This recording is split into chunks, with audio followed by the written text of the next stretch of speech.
What's up, Pastor? What's going on, Geo Hub?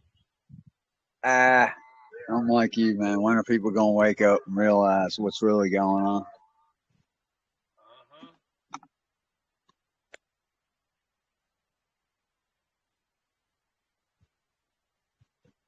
This stuff been a company since the day they got here. It's been a trust since the day it came. Yeah, well, yeah, company, trust, all that, and then some. Yeah, All because you got to do it is go shows it look in at the the charter. declaration that Yep. go read the last paragraph of the declaration. Even in the freaking Emancipation Proclamation, they did a trust again with that. Oh, Hartford Van Dyke points all that out in a PDF, Hmm. which was after the Civil War. Again, they reiterated trust. Hmm. Hey, Ashley, For those that know it, which is very few, Hey there. Hey, very few Ashley. know it, and they sit there and think that the government's in the wrong and the government's doing all this bad stuff, and they're freaking not. Exactly.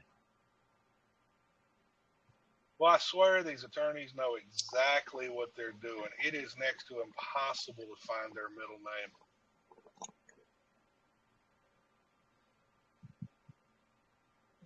I wonder why that is. Because they do not want you knowing it to get them into a contract. Right. Julie A. Sue is right now the acting deputy secretary of labor, Right. and I guess because Marty J. Walsh passed away in 2021, so they need to update the website to say who the trustees are. But again, they're only using the middle initial so that you can't never figure out who they are as men and women. Yeah, and if I can find that middle name, I don't even have to find the middle name. I just say John Him H of the family of Doe. Right. If I can't find it, and I've done my due diligence, you know who I'm talking to, especially when I name your personal capacity and your doing business as capacity. Oh, yeah, right. Even the DOJ I seen one day on their website got right at the very bottom had a little logo saying DVA as Department of Justice. I was like, yeah, check this out. I couldn't believe it, man. I forget what page it was. I should take a screen capture of that shit. I was like, wow, look at this shit right in plain sight. Little bitty letters down on the right hand lower corner of the page. Queen, the stuff you're saying, you're wrong about. They didn't just start a corporation in 1871. They just wrote a new trust. I see it, like I said, updates to the charters, which again, they told you right in the charter it was free inhabitants and purchasers, and everybody else would be other than those. If you go look at the Declaration, everybody talks about the Constitution. Well, the Constitution it's nice, it's pretty, but it's the rules Congress goes by, not the rules we go by. Mm-hmm. The Declaration, read the last paragraph. They said this country started off. If you want to call it a corporation, fine, but it's a trust. And the trustees have the power to create other trusts, call it the Act of 1871. Okay. Why do you think in 1952 they did a reorganization of the government of the District of Columbia? Because why? It was placed in Chapter 11 bankruptcy in 1933.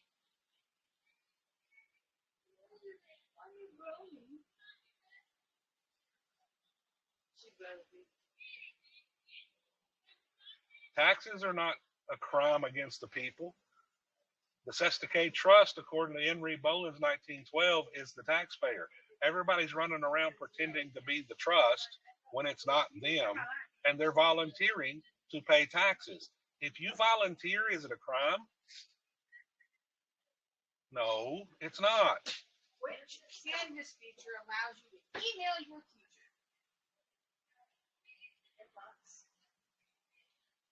Where do you go in Canvas to do your classes? Everybody runs around saying this and saying that, and it's a bunch of load of crap. I've been telling you that for a long time, Queen. All of the ingredients are exactly the same. The only difference is it says exactly. I messed up. It wasn't the Emancipation Proclamation that they did. It was at the Gettysburg Address. Hey, Gettysburg Address. Hartford Van Dyke broke that down where that was also another trust. yeah, it was another trust. And the thing is, if the country was created under a trust, which that's what Boris even says when you read the Articles of Confederation, he says in Article 4 it lays out, well, if you couldn't pay your debts, what happens? It goes into a trust. So what did they do? Go figure. They're doing everything legal and lawful according to the organic documents. It's the morons in government. I mean, it's the morons called the masses that can't see that. And then they run around saying the wrong things, no matter how much evidence I put out showing that this is legal, what they're doing. It's you that's the problem, and nobody wants to accept that. What's up, Rent Tap? That means you got to be accountable and responsible and change. Yeah. There's too much fucking required there, brother. I mean, who wants to do all that? It's too hard to think. Bingo. I even hear it come out of people's mouth. I don't think. Well, if you don't think, who the hell's doing the thinking for you? Right. Well, finding this woman's middle name is hard. Even websites that talk about her family don't even give it. Holy crap.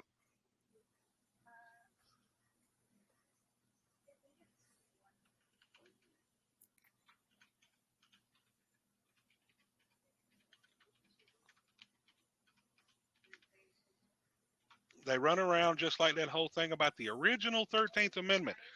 2 states ratified it. That don't make it law. But let's just hypothetically say, okay, it's legit. Fine. Is there still in the Constitution we see there's still a titles of nobility clause there. So what are you arguing? Right.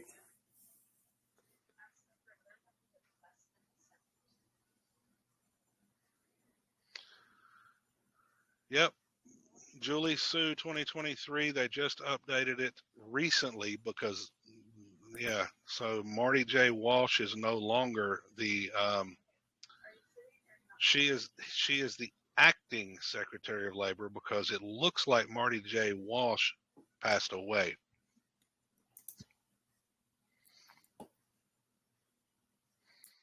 Oh, look at that. It says they've even corrected that. Managing trustee of the trust funds. They've even corrected that because it used to have managing trustee in parentheses. I got videos that show that. They've corrected the terminology.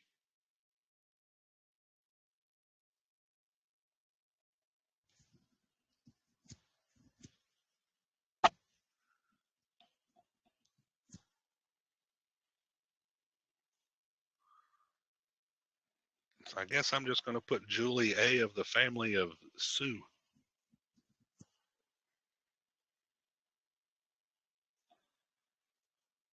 Students may have one attempt.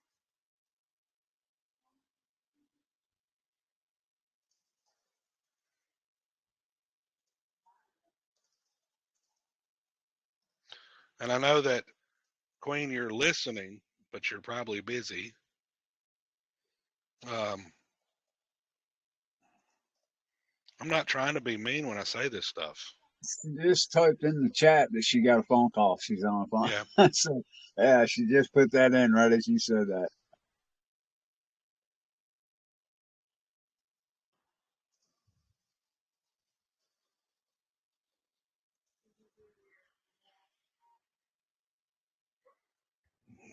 what really got me started was when I popped in, she tagged me, and then I saw what she put. She put something about taxes are a crime against the people. No, they're not. It's the people that don't know who they are in relation to that name that's the crime. And it's not Right. even committed by the government. It's committed by the people, because the Well, people yeah, are by the heathens. They're volunteering. ignorance, negligence, ignorance.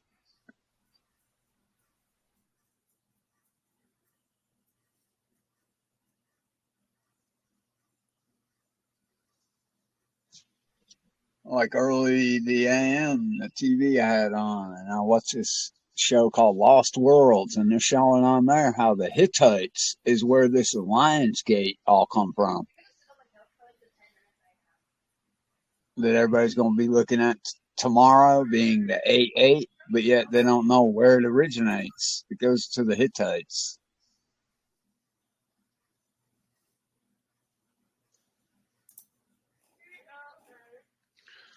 It's like I put that court case in there. I shared it in my group. I said when I read that section in Federal Radio Commission versus GE on the Supreme Court of the United States, sitting there saying they have no jurisdiction to review or for any other reason, which includes appeals over any case that is legislative or administrative, they have no jurisdiction. That Article 3 lays out clearly what the jurisdiction is.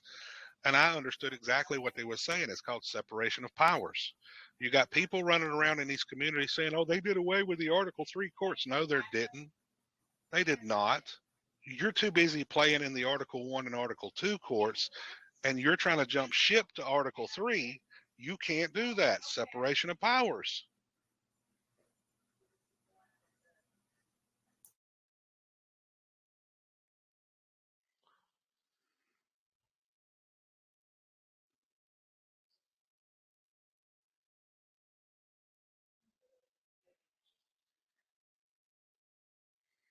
Yeah, I'm working on a letter that I'm getting ready to send um,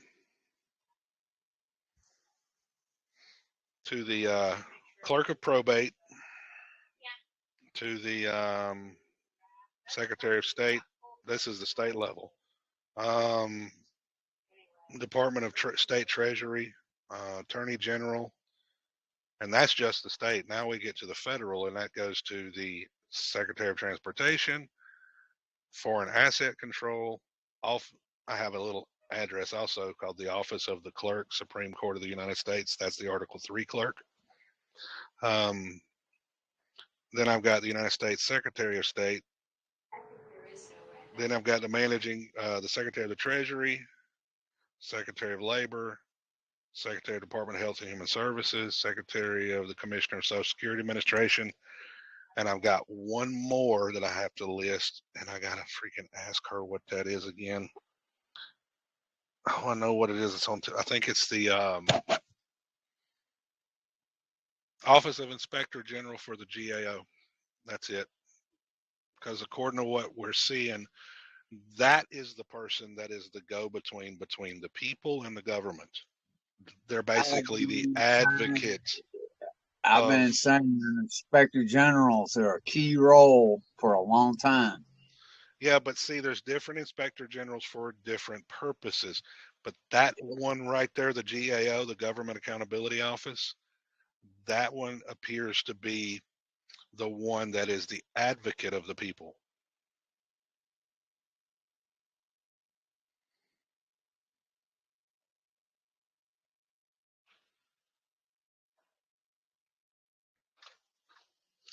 What's up, Mr. Roach? Long time no see. Makes sense. I mean, if that's the accountability office, yeah, hold them accountable. Mm-hmm. Peace and love.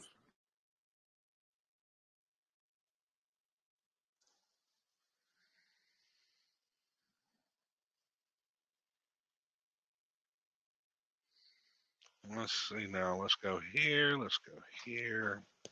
I came into those guys off the Secretary of State at the U.S. level, the Office of Inspector General over the Department of State, and the dude had on his biography, like, this is back in 2012 or thereabouts. The second or third line down, he had in quotes about this movie called The Inspector General. End Yeah. quote. And as soon as I read that, I immediately went looking for the damn movie. I didn't even finish reading what he had for a bibliography or biography, whatever the hell. I just went immediately and watched that movie, and wow, that dang movie shows you the whole outline, like without spoiling what it gets into. Go watch it if you haven't seen it. It's on What YouTube. was it called? Inspector General. Yeah, it's friggin' enlightening. I mean, it shows you when they're not accountable, when they're corrupt. Uh, yeah. uh, Pay attention to the details. Watch how the two guys in the beginning, what they start out as their profession and where they end up at the end. It's like 180-degree shift. Is that on Netflix or anything? It's on YouTube for free. Okay, cool. And then when I found it, I was sharing it around on Skype. That was back in the Skype days. And lo and behold, I'd done shared it for a month. And then I look and it was the same return day that we came into this flesh. September 22nd, the one that I had picked out of the two that was uploaded. I was like, what the hell's the chances of that?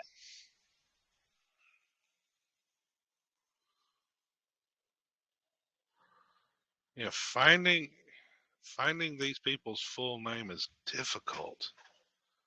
So you don't know whether they have a middle name. Sometimes Janet Louise Yellen, finding her maiden name, it really appears she married within the family because it appears her maiden name. Well, research we've done is her maiden name was Yellen and her husband's name is Yellen. Makes me wonder if she married within the family, which a lot of these elite do that. Mm-hmm. Mm-hmm. Yes, dear. And like my Is that mom, her middle initial is just one letter, K. And that's her middle name, and it's just the initial or letter K. is that Inspector General movie you're talking about, the 1949 movie with Danny Kaye? Yeah, Danny K. That's a good flick. Okay. Yep. Yeah, I found it on YouTube. Seen an article after I found that and watched it. I went digging around, and they basically said like the Inspector General is the watchdog over government or government watchdog. And then I come across one of the southern states. I forget which it was. Louisiana, Georgia, Alabama, one of those down through there, talking about the state had just got one of those guys. And the state was in an uproar and a tizzy because they were losing close to $1 million out of the state budget to fund that guy's office or woman, whoever they were going to put in there. And they were going to hire like 5 or 6 to help them be the inspector general office out of that state. They were in a friggin' major uproar because it was taking all that funding out of their budget.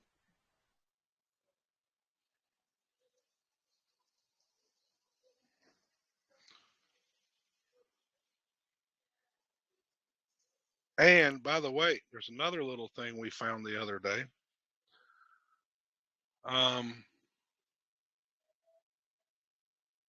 And that is this thing called HSD, highly sensitive documents.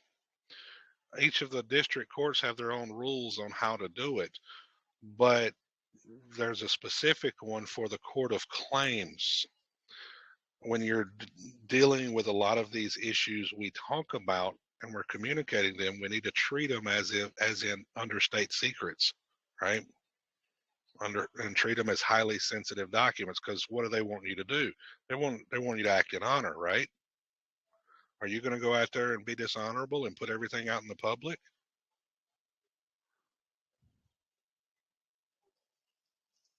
Can't do it. It's a trade secret as well.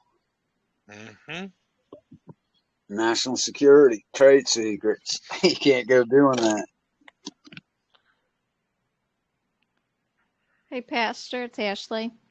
Yes, ma'am. I have a court appearance tomorrow. I've requested to have my guardianship case sealed from public record. Is that similar to what you're just speaking about?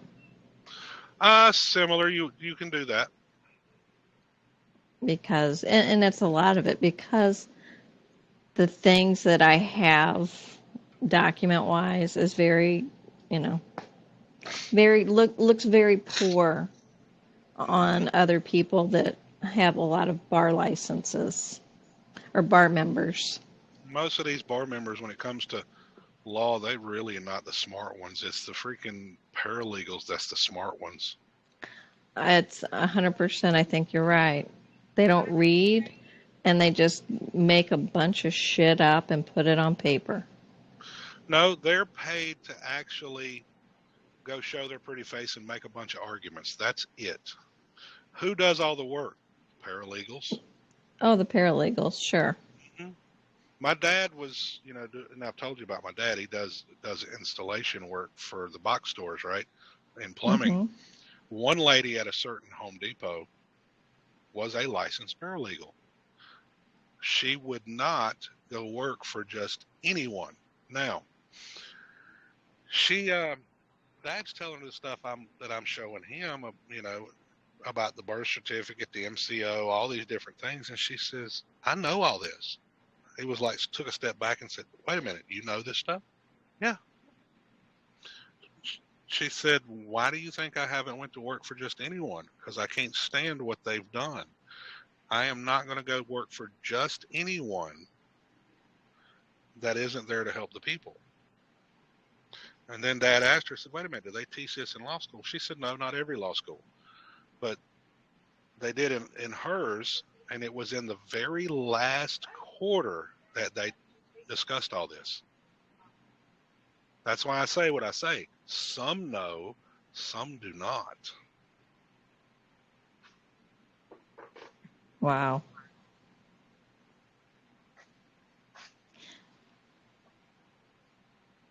Hey, first conversation Dad told me about was a retired couple. He was a retired banker. She was in securities. He knew about it, about the birth certificate. His wife did not.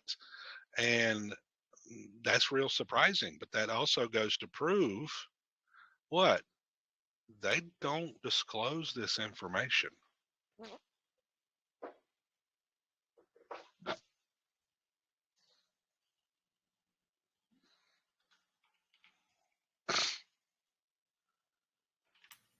Whenever they give you a certificate of live birth or birth certificate, they just hand you the document and don't tell you what it's used for. They don't give you any instructions. They don't say anything about it.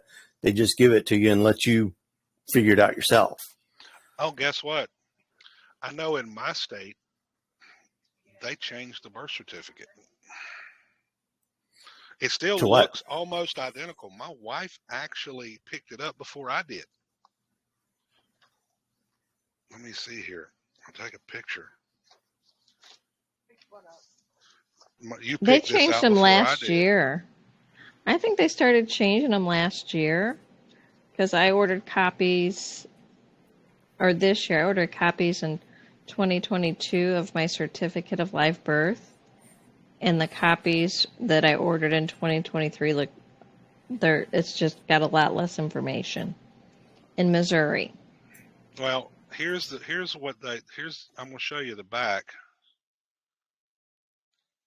and you should be able to see it. If you look and open that picture, you see that black line running from top to bottom? Mm-hmm. What does that remind you of? A money strip on a dollar bill.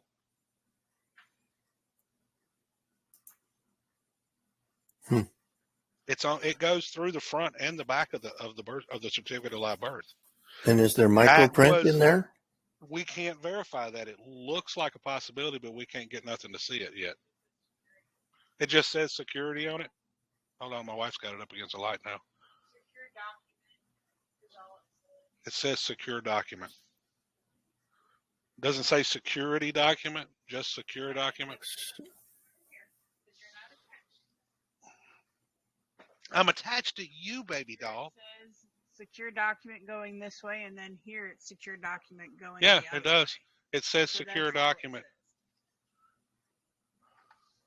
says. Yeah, that's like a security implementation to make sure it's a true document. It's printed upside down and right side up, and it's in different languages. Documento Securo, secure document. Mm-hmm. But yeah, The documents where you're seeing that, I think, is because in some places it's a secure document over itself. yeah, it could be over itself. But yeah, that was not on the one that I got issued in 2011 that we can't find. Does it still have the watermarks in it? Oh yeah, still has watermarks. I actually look, y'all trying to get your birth certificates. I'll tell you another change they did. You know, used to they would limit you to how many you could get. Not anymore. They're telling you now, oh no, you can get as many as you want. I said, wait a minute. I can get 10? Oh yeah, you can get 10. I can get more than 10. Yeah, you can get more than 10. You can get as many as you want. Numerical order, yeah.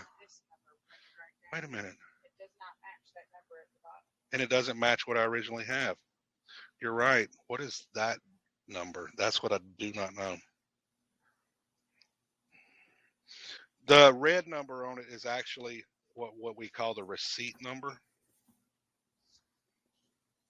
Speaking of which, I need to do my what's it called?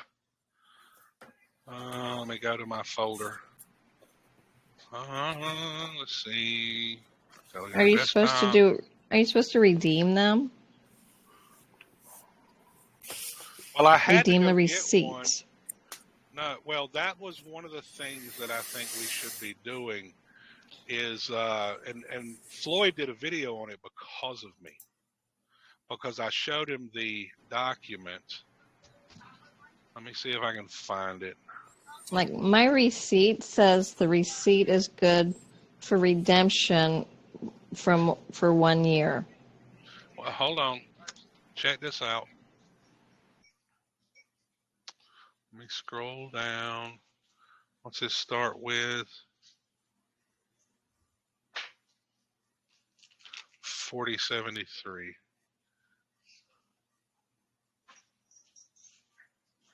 Right here. And right there's a delivery receipt for warehouse goods. Just modify it.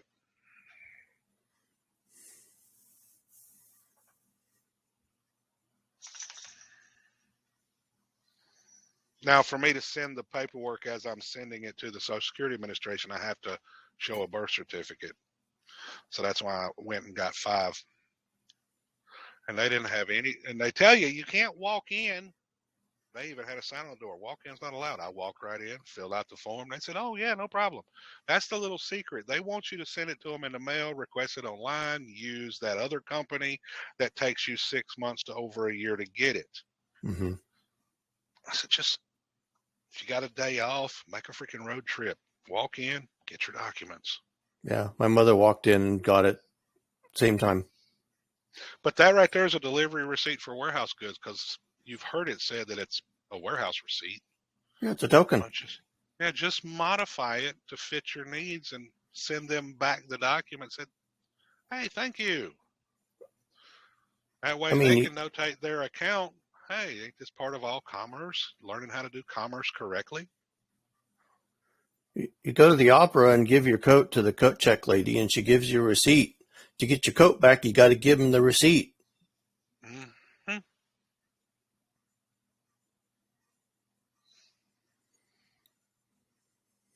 Speaking of which, let me go see if I can pull one up that's editable.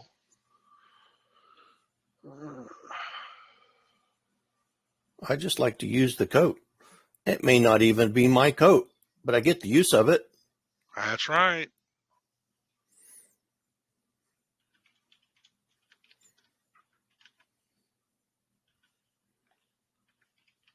And the registrar, the state or the county registrar that is the custodian of the original birth record where I was told I was born, I've had conversation with him, and he has told me he holds that original document. The state of California owns that document. I cannot have it. He will never give it to me. They will never give it up. Mm-hmm. They're not lying. I've got a They're not video on my lying. YouTube channel where Vital Records says, yes, they own the record. Yep. And I asked him the question, does the state of California register to record people or babies as property on the birth document? And he got all incensed and said, absolutely not. We do not register babies. We only register events. That's right. I've actually called registrars in every state of the union, all 50, including Alaska and Hawaii, and asked that question to every single one of them. I've had them yelling at me that they don't register babies or people on those documents.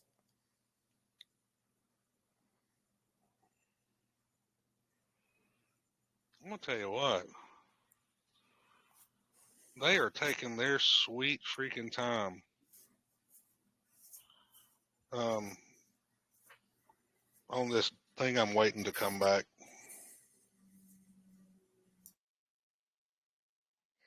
I've been checking the mail every day, and they're just not in no darn hurry to send me those records, because I'm trying to confirm something. If I confirm it, then I can let people know what's going on. But if what I'm told is true, I know where the records went to after they went to the state vital records. And this will be like the final piece of the puzzle to show the proof of the usufruct. And that's only if I can verify the information.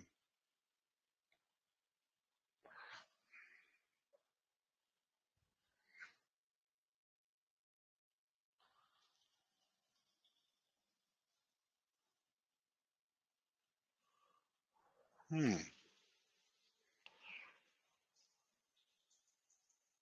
me guess. So you're thinking the Social Security Administration? Nope.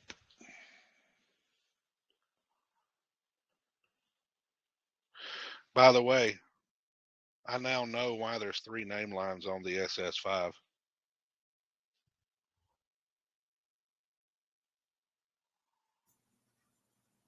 Why? You have the all caps name, then you have last comma given name, then you have the patient name. The patient name was created by the hospital. Mm-hmm. And the patient name is really subjective to each and every hospital. Sure. So what is the naming protocol? For me, for example, it was my mom was married, so it was the last name, her first name, baby, male. My daughter, on the other hand, it had BG, which stands for baby girl, and my wife's maiden name. Or it was reversed, my wife's maiden name, comma, BG. That was the patient name.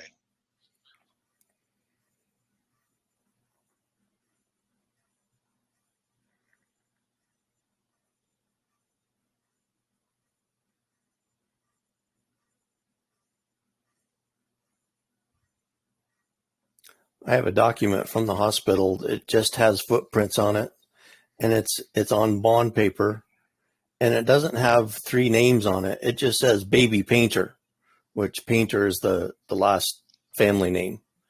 It didn't have any other names on it. Well, see, it doesn't show it on the footprint document. That's where you need the medical file, because it's Right. on the medical file. The medical file has the patient name. On my footprint document, it only has the given name, not the family name. But on all the other medical, see, I was one of those that I just have been in a hurry all my life. I came 2 weeks early. So on my medical file, it even has the patient name, and it even says on one of the description documents of what was all going on, it said this is the firstborn infant of this type O Rh negative mother whose projected date of confinement was 9/24/73. And then it goes, the 4th sentence down said he was found. There's your foundling. Oh, there you He go. was found to have a birth weight, and it goes into all the stats. It doesn't name the mother in the description at all. Right. Because why? You're protected by the 5th Amendment on self-incrimination. That's why they don't put it in there.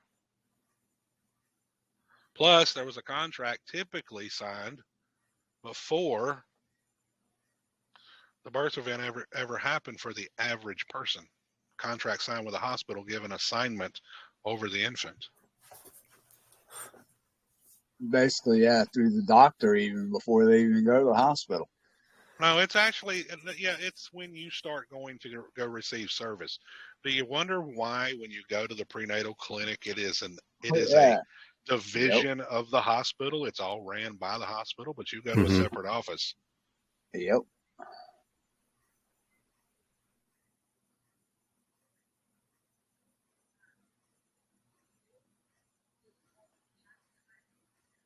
The hospital is the one that sent in the information. Your parental units had nothing to do with that registration, and it didn't happen, at least on the document that I have a copy of, until 12 days after I was born. Mm-hmm.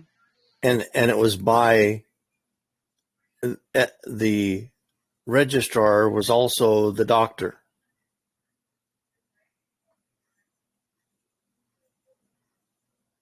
And the administrator of the hospital. And there's also on the SS5, there's also something else people don't pay attention to. There's 2 different birth date lines on the document. You got the, I wish you could do share screen on Telegram on the computer, but I don't know how to do that. Honey, you need these? What? You need those? Let's see.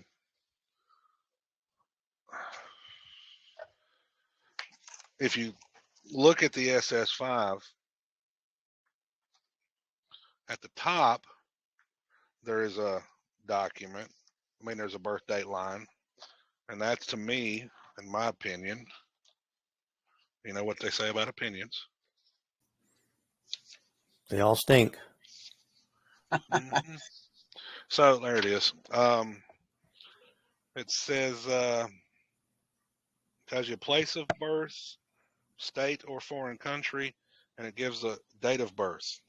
I put that as the file date, but if you go down to the enter any different date of birth if used on an earlier application for the card. Why is there 2 birth dates?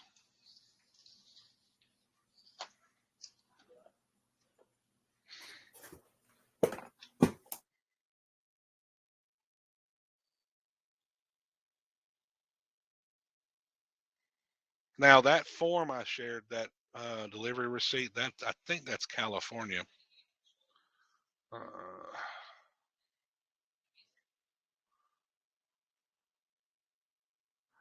Let's see.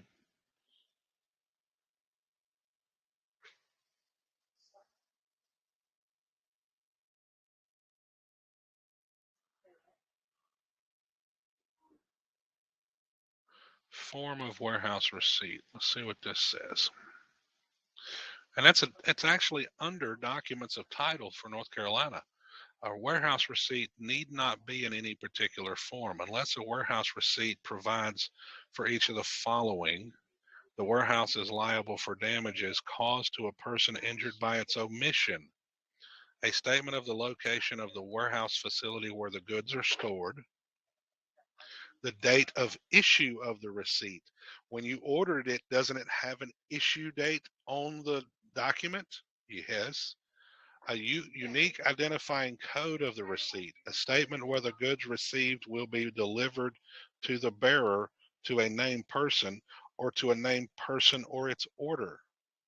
The rate of storage and handling charges unless goods are stored under a field warehousing arrangement, in which case a statement of that fact is sufficient on a non-negotiable receipt. A description of the goods or the packages containing them, the signature of the warehouse or its agent. Don't they sign it and certify the document at Vital Records? If the receipt is issued for goods that the warehouse owns, don't they own it, either solely, jointly, or in common with others? a statement of the fact of that ownership, and a statement of the amount of advances made and of the liabilities incurred for which the warehouse claims a lien or security interest, unless the precise amount of advances made and liabilities incurred at the time of the issue of the receipt is known to the warehouse or its agent that issued the receipt, in which case a statement of the fact that advances have been made or liabilities incurred and the purpose of the advances or liabilities is sufficient. A warehouse may insert its own receipt any terms that are not contrary to this chapter and do not impair its obligation of delivery under that or its duty of care. Any contrary provision is ineffective. Part 2, warehouse provisions.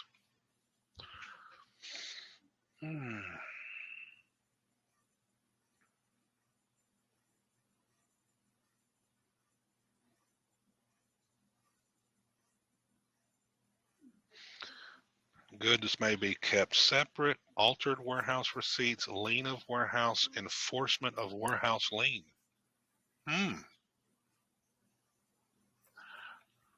Let's do that.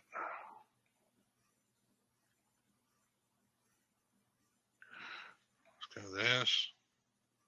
PDF. Email.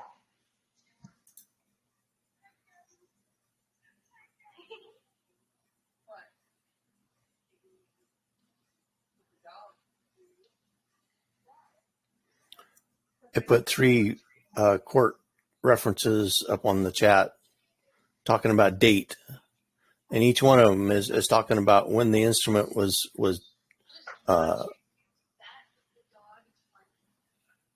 when it was made, not the date of a birth. Mm-hmm. The time when an instrument was made, acknowledged, delivered, or recorded, the clause or memorandum which specifies the fact and the time from which its operation is to be reckoned. That part of a deed or writing which expresses the day of the month and year in which it was made or given. Mm-hmm. And there's court cases connected to those.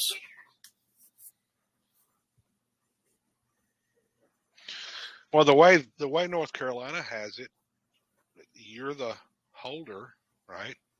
You're warehousing this that they gave to you. Mm-hmm. If so, you actually have the right that says a warehouse may insert in its receipt any terms that are not contrary to the provisions of the UCC and do not impair its obligation of delivery or its duty of care. Any contrary provision is ineffective. Reasonable provisions as to the time and manner of presenting claims and commencing actions based on the bailment may be included in the warehouse receipt or storage agreement.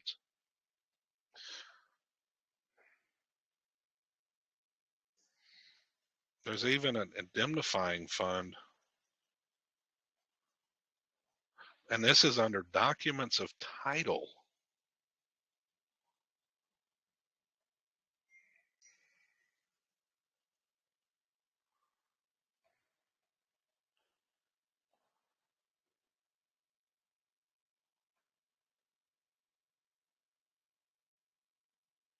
Rights, duties, and liabilities.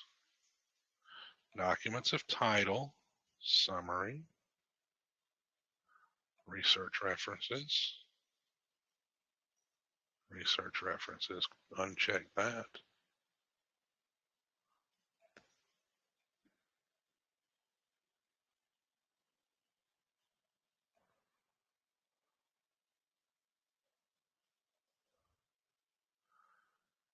Rights, duties, and liabilities. Criminal liability. I wonder if that's how they come in and bring you into a criminal charge because you're acting like you're that and you're not doing things right with it.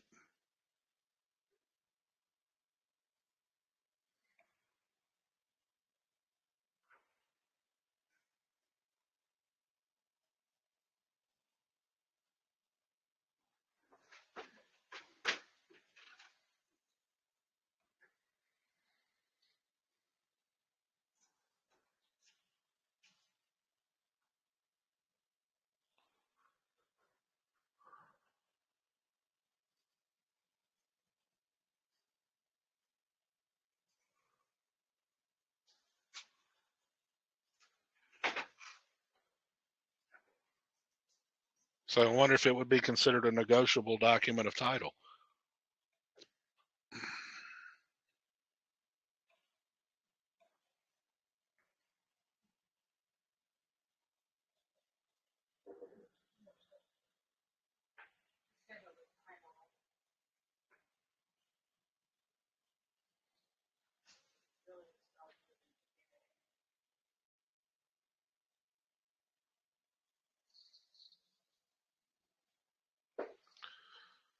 Now let's go back here.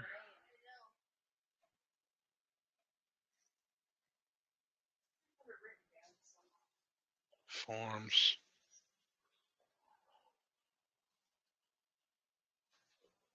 Oh, sorry, baby.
Firm delivery receipt, UPS, USPS. Let's see what that is. So look at that link I just found. It was Brent sent me to the Health and Human Services talking about when Obama was in passing the plain, what's it called? The Plain Writing Act, and how these people are supposed to be putting this stuff in plain, plain clear writing, but yet it even mentioned on the other website that led me to this one. I think that was at the Department of State talking about government, no more government gobbledygook. But yet it's still all gobbledygook when But here's your oh, USPS man. firm delivery receipt.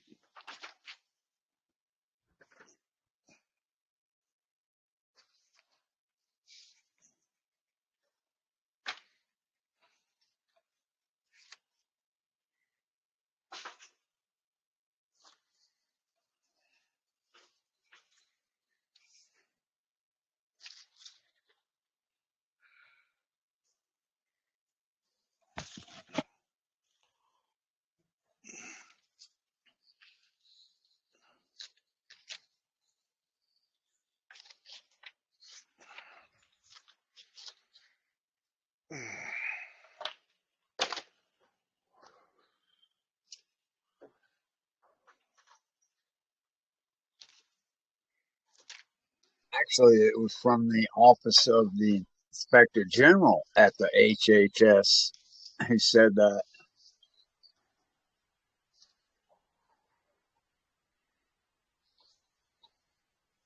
Plain writing, because you don't have the time to read a sentence twice. Because you don't have the time to read it twice. That's funny. Most people don't Oh, read man, it anyway. check this out. It's what it says. And this is from the OIG, Office of Inspector General, at the Health and Human Services, which is where all this mess starts at, right? Vital statistics, all that's under that. So there it is. Plain writing. Because you don't have time to read a sentence twice. Plain writing is clear, concise, well organized, and it can be understood the first time you read it.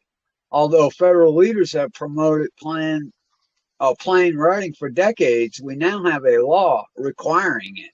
President Obama signed the Plain Writing Act in October 2010, which requires each federal agency to adopt a plain writing program. For the first time, federal agencies are accountable to the president for creating documents that the public can easily understand and use. No more government gobbledygook. Hmm.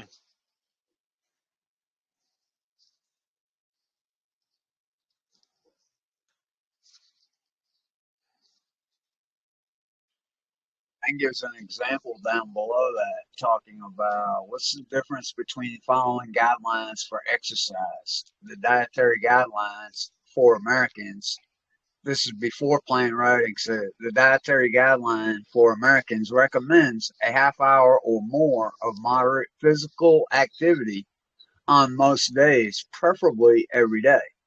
The activity can include brisk walking, calisthenics, home care, gardening, moderate sports, exercise, and dancing. After plain writing, do at least 30 minutes of exercise, like brisk walking, most days of the week.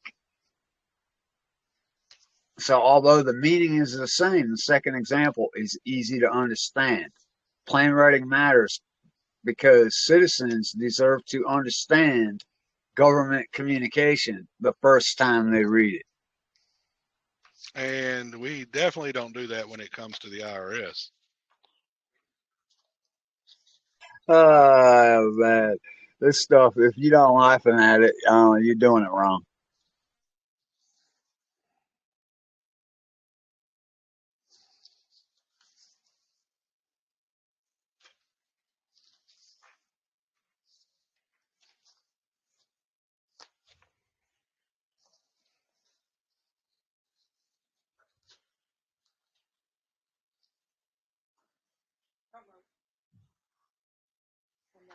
Okay, baby. And what is it, Ashley that asked earlier? She's left.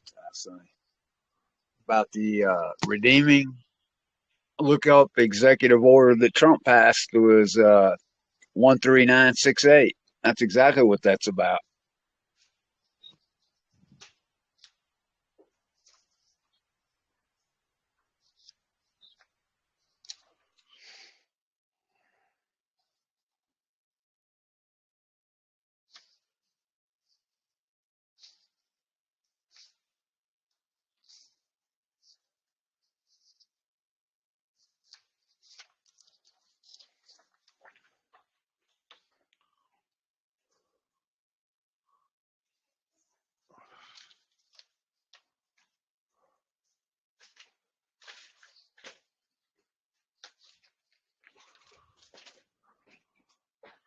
Now, there's that.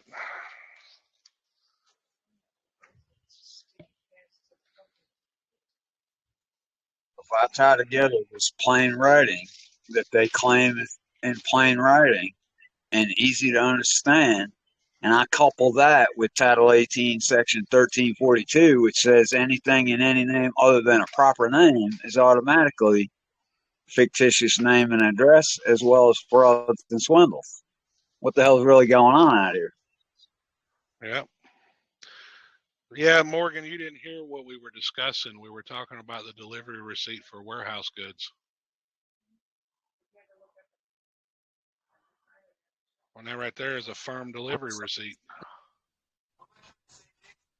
Oh, that's perfect. I just listened to Derek Gonzalez's video where he was talking about the birth certificate, kind of the one that we're probably seeking for, that's filed in a different section of vital records, but is given from the hospital that has like all the necessary information that you would seek on a birth certificate. I forget the exact name, but I'll go back and rewatch the video and post it on the chat.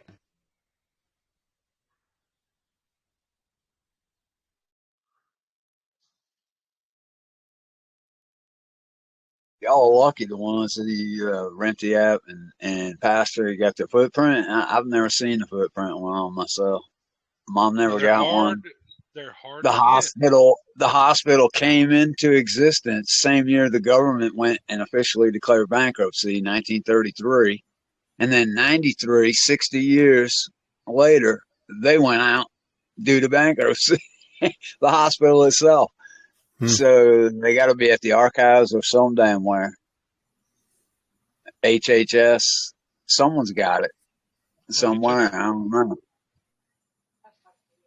Oh, okay. Oh, really? Wow. I was trying to think when you mentioned that document of your new one having that black stripe. I think it was She Wolf's group last week before now. Could have been. Some guy was in there and typed something about, he looked at his close and it had, I think it was PS 39 something, and it was a postal form according to like that number that was allegedly on his birth certificate, led back to something about absence or absence of leave or some shit to do with a postal form. Something to do with Now, absence, I think, or something to would that the effect. would the certificate of live birth be considered an abstract? It is. It's an abstract. That's right. And guess what?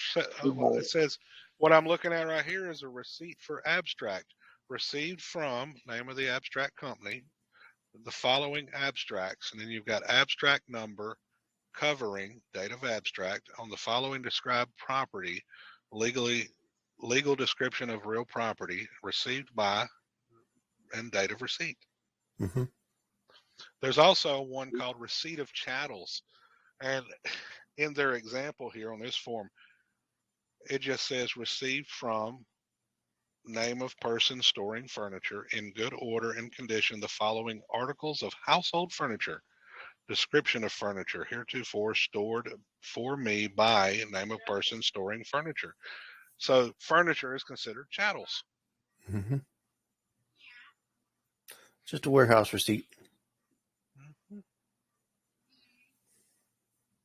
I think that's what I'm going to use right there, receipt for abstract. It's so funny, you already got a 75 in Outback. I said it's funny, you already have a 75 in Outback.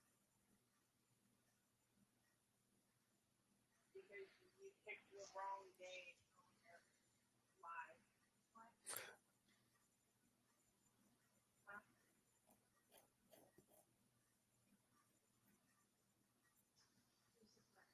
Yours has a strike through it? Where you did It's probably an accident. and you picked that your live lesson was Monday. Apparently they're Thursday. So if you marked it wrong, you got a 75%.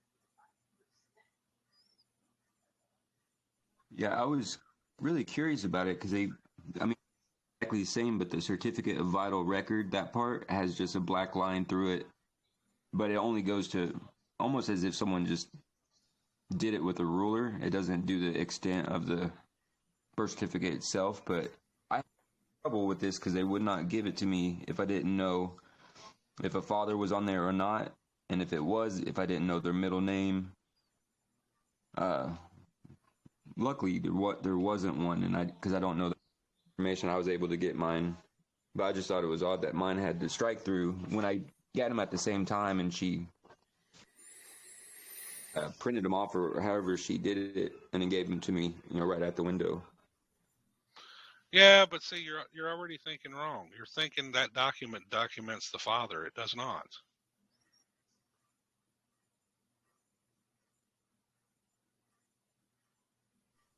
I was just unsure if there was one even on there. I've never seen my birth certificate, so if there was one on there or what that name would be, let alone their middle name. But they were saying if I didn't have the exact information, they'd be unable to supply that for me.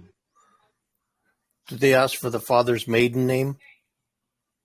Yeah, just what his exact name that would show up on the birth certificate if it was on there at all. And No, that was not. That wasn't the question I just asked. Did they ask for the father's maiden name? Yes. No, there is no such thing as a maiden name for a father. No, just his last name and then the mother's maiden or married name. Right, that's the question I asked. Did they ask for the father's maiden name? No, so they're not registered. This has nothing to do with the father. It all has to do with the mother. And I understand that they're asking you that question, but but for the registration purposes, they don't register the father.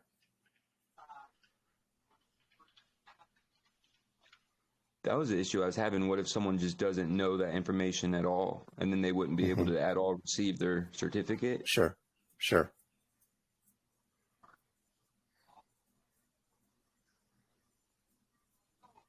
But luckily, my guesses were correct, and I was still able to get mine. But looking at my son's, his is far different than what mine is. It doesn't even show his weight or anything like that. Yeah, but And then it's again, it has nothing to do with your kid, and it has nothing to do with you.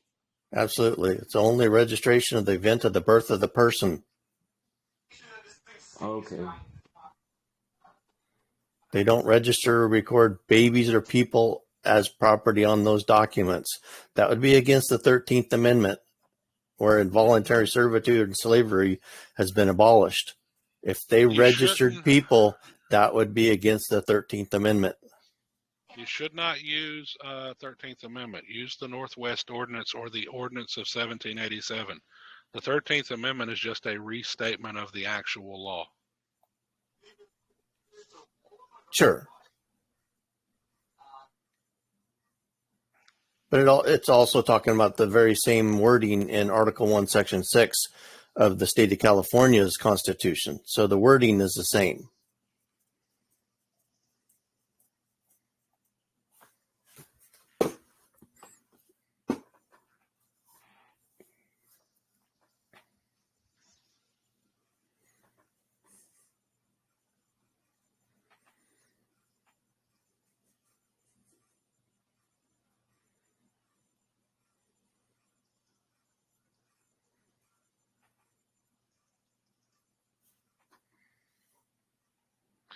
I still find it amazing how they changed I'm still blown away by that. How they changed the language on the chart for the trustees. They absolutely admit to the trust funds now. It says it says this on the page now. It says this. Secretary of the Treasury and managing trustee of the trust funds. It's never said that. It always said, for Janet Yellen, it always said,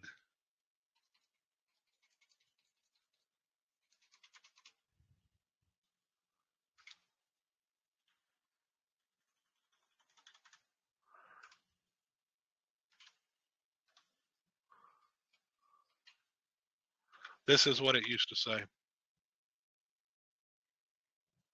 And this is as of recent. This is a recent update. In parentheses. That's how it always had it. Yeah. I've got videos on my YouTube, on my TikTok, on my Rumble, all the time, and I've shown it numerous times. That's what it used to say. But now they've updated it since they put Julie A. Sue, I guess, is whenever she's the acting Secretary of Labor and trustee. Marty J. Walsh was the trustee. Anybody that's seen my videos will see Marty J. Walsh listed, but according to what my research says, he died in 2021. He died. Yeah, and they're just now updating it, but they did not have that worded that way before. This is new. So they absolutely are admitting to the trust funds.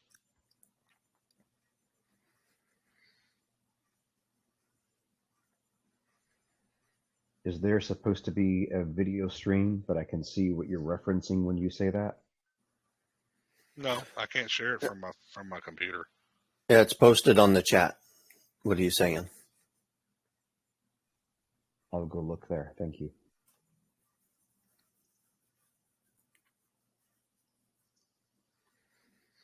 But if you want the link, it's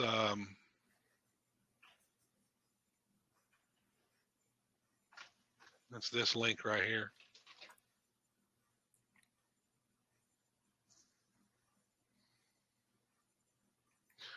I still wonder who the vacant public trustees are.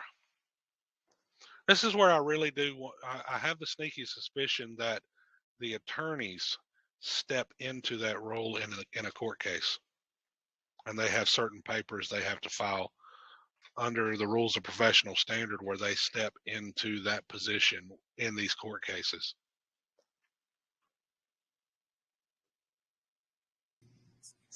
Aren't I they don't know acting? that. I Aren't don't they know acting this. as? Aren't they Go acting ahead. as their representative payee when they are administering your stuff for you? You know, you get a court case, they're acting as your representative payee, and that's how they get paid, and you don't get anything. Hold on. Let me show you this.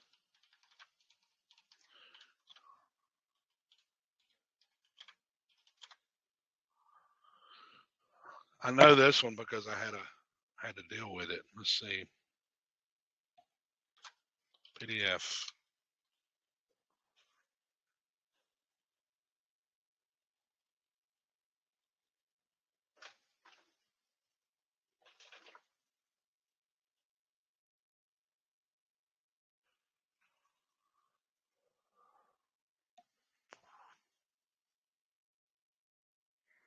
Okay. Copy. Open this PDF.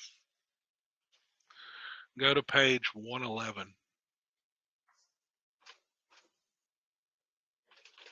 Still in need of a dictionary. There's all kinds of them online. I've got a folder with 217 of them. It's just I can't share it in the group because it's too big.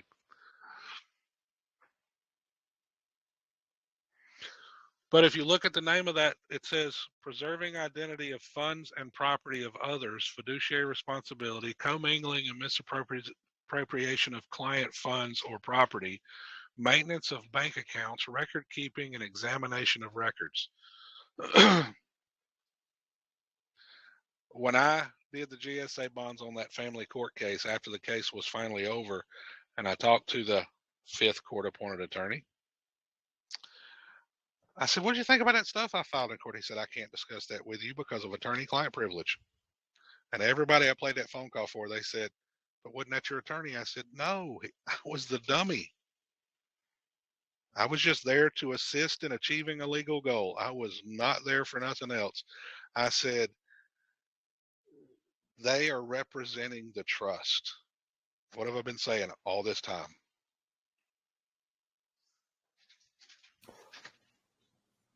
Well, they can't And it's represent you, the man.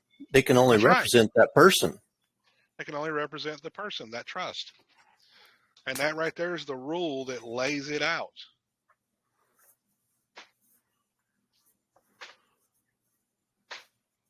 That's in New York. It's going to be like that in every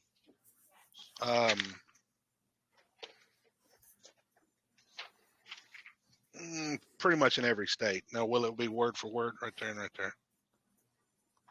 I don't know if it'll be like that in every state, but it'll have a similar rule. Hey, I'm looking in that PDF that you had posted. You said page 111. You mean the PDF page number or the page number of the document itself? 111 PDF number. PDF page. Yeah, PDF number. It'll be 106 of the document number. Thank you. It's Rule 1.15.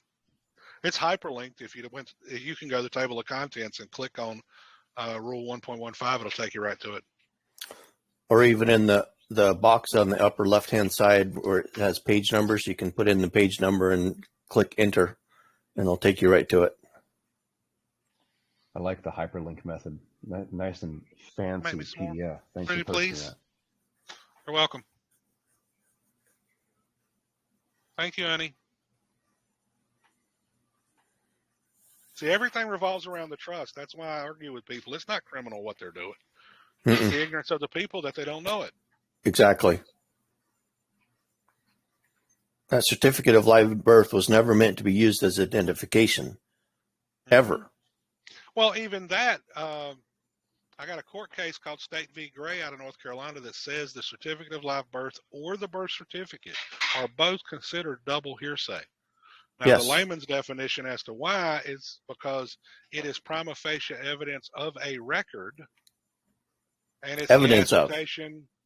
Yeah, it's the assertion from the deputy registrar of what is in the record, and none of it is from a first-hand knowledge standpoint.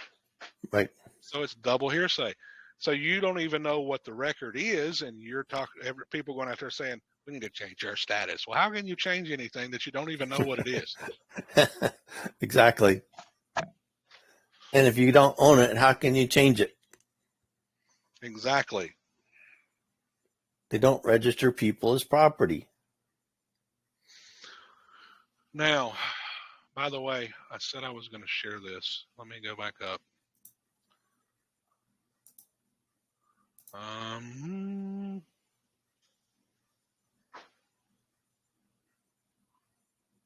Actually, let's do it this way. Files.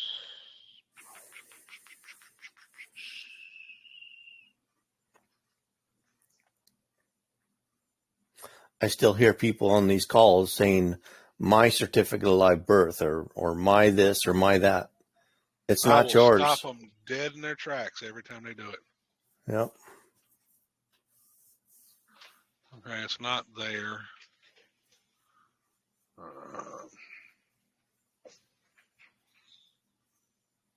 Where did I lose it at? I lost it somewhere. Right here.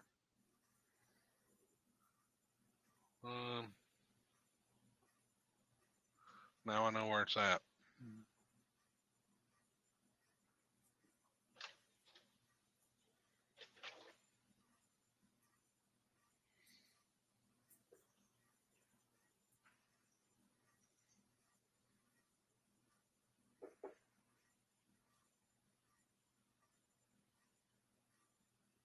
There you go.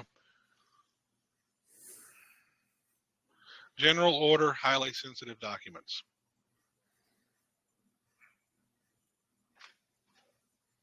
I'm pretty sure that's for the Court of Claims.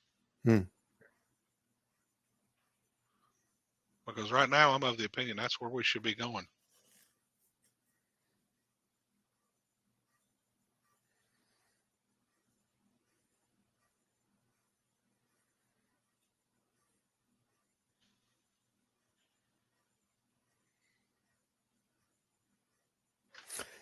Any document containing information that involves matters of national security.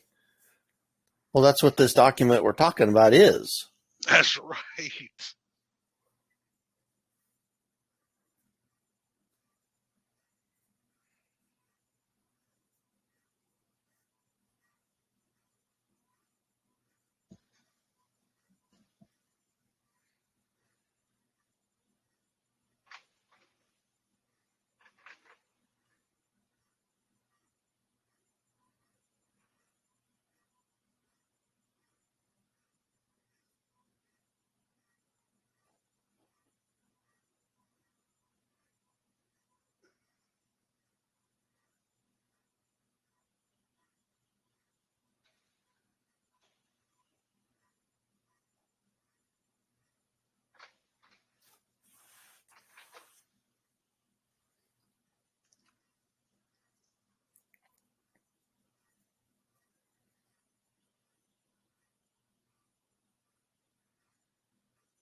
Well, I've seen these calls running as I've been on Telegram at just the right time. Never really joined one and listened in, but as I dropped in, I hear you all talking about court cases, a trust, birth certificates, and you seem to have some level of open discussion, or at least being willing to ask questions. I think I know what y'all are talking about, but you've never explicitly come out and said it, at least for the part of the conversation I've heard. If I was to ask what this is exactly, having a hunch, is that something you'll answer, or is that level of conversation not for this call? No, this call is a general discussion. You name it, we're talking about it. Okay. Well, let me toss one out, and hopefully y'all won't browbeat me just for being new and maybe not up to speed on all of this. No, we'll browbeat you just to browbeat you. I mean, that's just how we are. That's fair. So is this equal the birth opportunity? Yeah. This is is this the trust that people allude and reference in saying that it exists tied, that's created upon birth, and the birth certificate is somehow related to or tied to? Is that which you all were discussing here a Yeah. few minutes ago? Okay. Yeah. Yeah, it's as far as I've seen, it's lore or internet lore, just because I haven't seen concrete proof one way or the other, or someone actually claiming it. That's still the case. I mean, none of you know anyone who has actually claimed their own and has then in turn shown the process on which to do it. Is that accurate? Not exactly. No. Look, I just shared a YouTube video. I show you with documented evidence what it is. It's up to you to figure out your process on how to do it. Okay. See, no, most of these groups, they want to look at processes. They never want to look at principles. If you don't know the principles, you're never going to get what you're after. It's like a foundation. Yeah. No, I'm with you on that statement. Because a lot of times they talk about, oh, here's the template, and here's the template, or here's the recipe, or here's the process to do it. But one of the trends I'm starting to see is kind of listening in and following some of these different groups is, well, it's exactly the way you just phrased it. So I'm seeing that, but I can't tell from where I sit, is this just another trend in the ongoing means to get a subscription-based website so that you pay and you're basically giving them money and funding them, and they're just happy as they go to the bank every month? No, I'm not against someone. I'm not against. I'm actually more against everybody thinking everything should be free, because that's actually not honorable. Your time is valuable, just like my time is valuable. Okay. Now, do I have a membership? Yes, I do. Do I say you have to pay to get information? No, I don't. If you're in my group and I say, hey, you want to know what I tell you what it is. You want to learn more? I'll point you to the book you need to read, because they're in my chat group. But does that mean if you want my time to sit down with you and teach you things and go over things, yeah, that's a membership. And you actually get my time. I don't blow smoke up your butt. That's smoke blowing for a fee is the part that I have an issue with. Not to say that that's what you're doing. That's one of the things I've observed in trying to figure some of these things out. No, right now, look, I've got videos on my YouTube channel. I got videos on my Rumble channel. Most everything is going to be the same, but no, Rumble's going to have certain videos that are not on YouTube, because YouTube is they're weak. Mm-hmm. You know, they like to block things when their feelings get hurt. Right now, I've got a 2-week strike going on. I can't post anything. I can't even create a playlist. I can't do nothing. They're puritanical. Yeah. So, but that being said, that name is not you, and that name is not yours. You've got all the information right in front of you, but you're not even looking at it. Go look at the back of your Social Security card. It says they own it. Well, if they own it, how can it be you? Because the last time I looked, the Northwest Ordinance forbid the ownership of people. And if it's not you, you're not the grantor of the trust. The trustees are known. You're not the beneficiary of the trust, because you have no evidence you're a beneficiary. And if you ask them for evidence, they won't give it to you. Okay? The only thing you can be is the registered agent. And what's the sole duty of a registered agent? To forward all notices, all processes, and all demands to the principal. Mm-hmm. But guess what? We're not doing that. We're putting everything in the name of the trust, but we're not doing our job. There's no identification on a birth certificate or certificate of live birth. There's nothing on there that could identify anybody. You have to claim to be that person, and once you do that, then they got you. But once you understand that that's not you, they don't register you. It's just the person.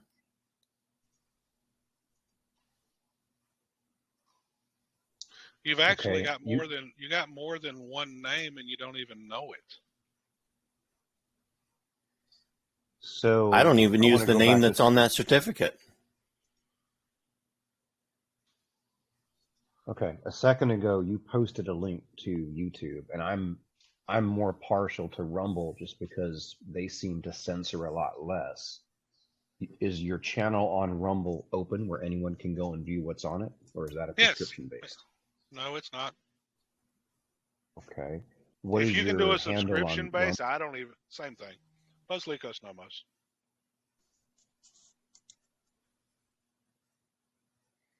My audio may cut out there. Same thing. It's Bos usually my. Licos Nomos. Oh, are you there? Yeah, it's the same There we thing. go. It's Bos Licos Nomos. I will track that down. Now, for some reason, my headset decided to give up. And look at this. That document I just shared is actually Senate document 43. Mm-hmm. Here's what it says on PDF page 13.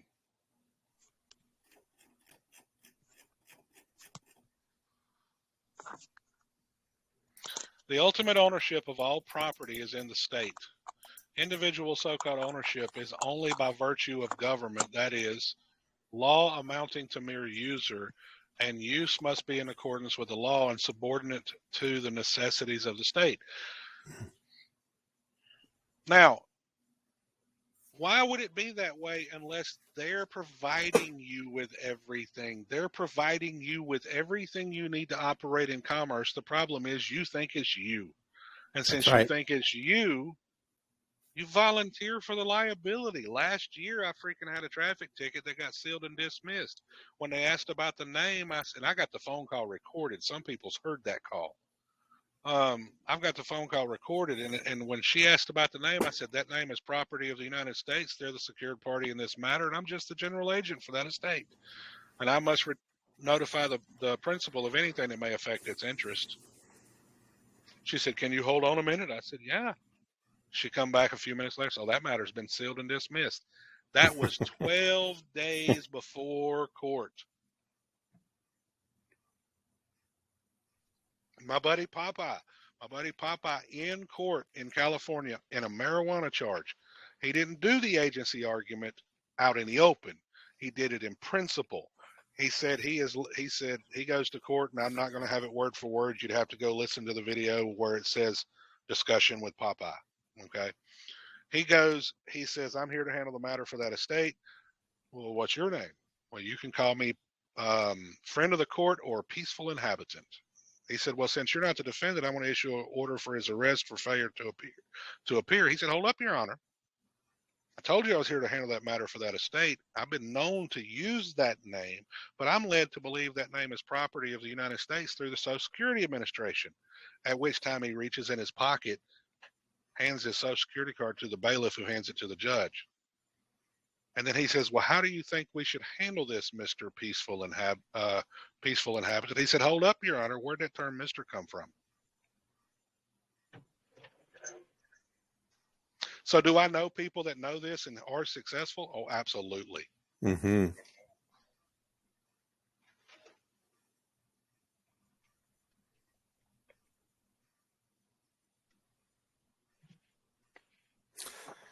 See, if a judge ever told me that if you're not the name, then I'm going to put out an arrest for the name, then I'd give him the address of the registrar, and I have that address memorized,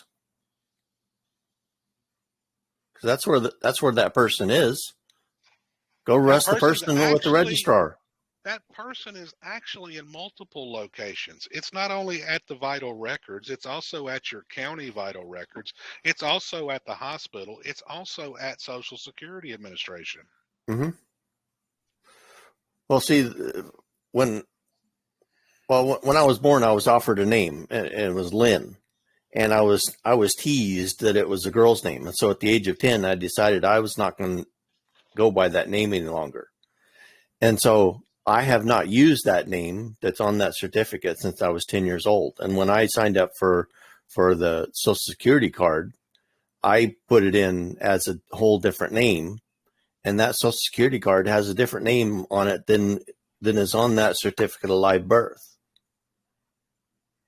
So the name that is on that certificate of live birth is only at the registrar's office, the county registrar. And I've actually had conversation with him, and he says that he is the actual custodian of that vital record in the county. Not only that, if you go listen to here, let's see. Where's that little 17-minute video? Whose property is it? It's not yours, nor is it you. I think I've seen that one. Even a big attorney even admits to this.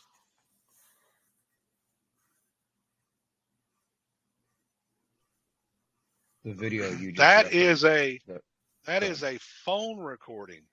3 parts of 3 separate phone calls. 2 vital records. 2 at the state, 1 at the county. The county said, nope, that is property of the state. The state says, yes, a probate file was created, but we can't discuss our internal policy. I said, so if it's property of the state, anybody that knows the laws under UCC, they would know first in line, first in time, whose name's on the top of the document. That's the state.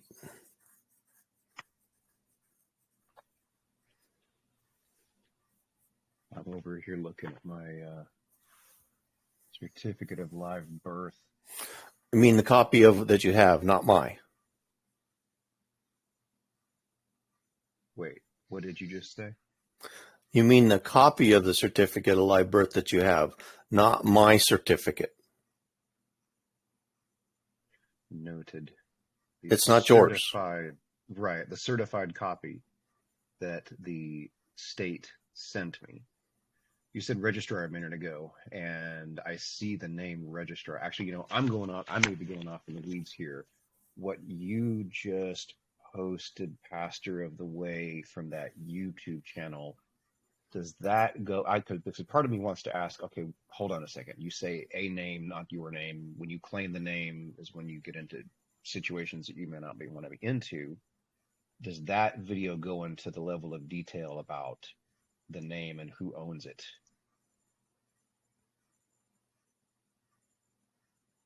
I think that's the right question.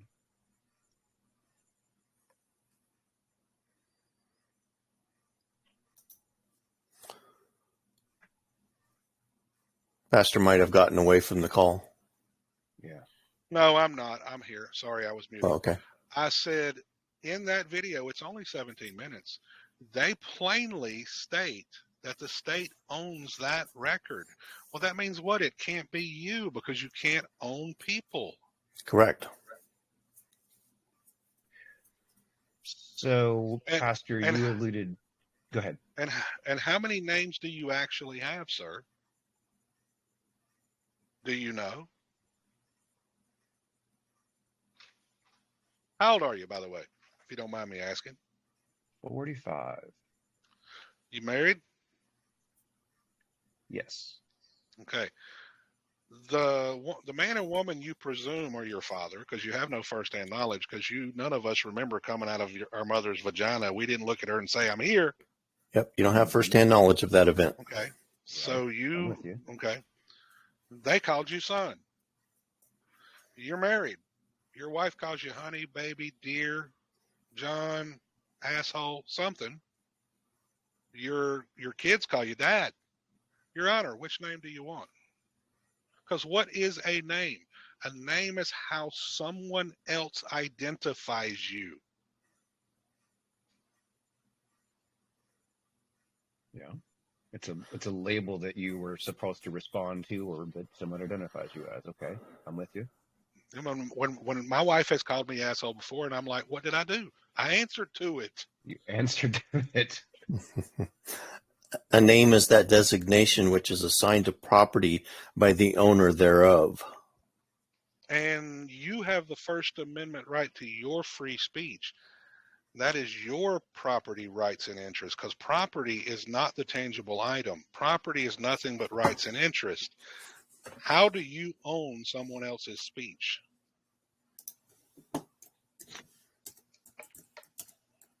Well, unless you've got an agreement with them, you don't own their right, do you? So if the DA calls you John Henry Doe, he owns that. That's his right to free speech. Now he's got to prove that's you. And can he do it?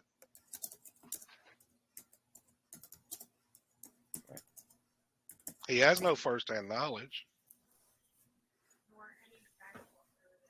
Pastor, you said that you have got a Telegram. I think you said it was a Telegram channel. What's that? My wife is proofreading my letter that's going to be going out to the Social Security Administration. Okay. Did you say you had a channel where this is openly discussed that's separate from your subscription-based work that you do? Yes. Is that the Constitutional Law Group, or is that a different channel? Nope. That's a different channel. Okay. Let's Would see. you mind posting a link to that channel? Unfortunately, I have to drop because of a commitment, but I'm wanting to learn more about what you're talking about. As soon as I can get the link. Do what, dear? No, probate.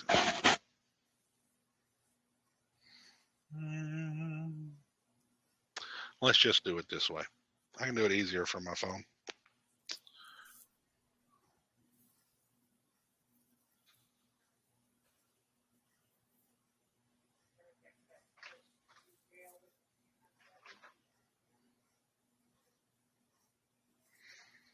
And if you're going to join, you better join, because I will not leave this link valid for more than 24 hours because of all the idiot bots that get into the group. So let's see here. Every so often I refresh my link because links get shared all over Telegram. And then some of these foreigners will actually start trying to join. They're actually bots, but you can recognize them. They can't answer a math problem. They can't click to show they're human. So you know they're a bot. And then Shieldy will ban them. The problem is I start getting a bunch of them if I leave the link valid too long. So usually every so often I go through my settings and I refresh everybody's links, all the admins, the main link and everything. You see what just got done in the, yeah, you just, is that you? I'm trying to get in there. Okay. Click to prove you're human. Yeah. But it Okay, says then I have answer been. Okay, now answer the math problem. Yep. There you go.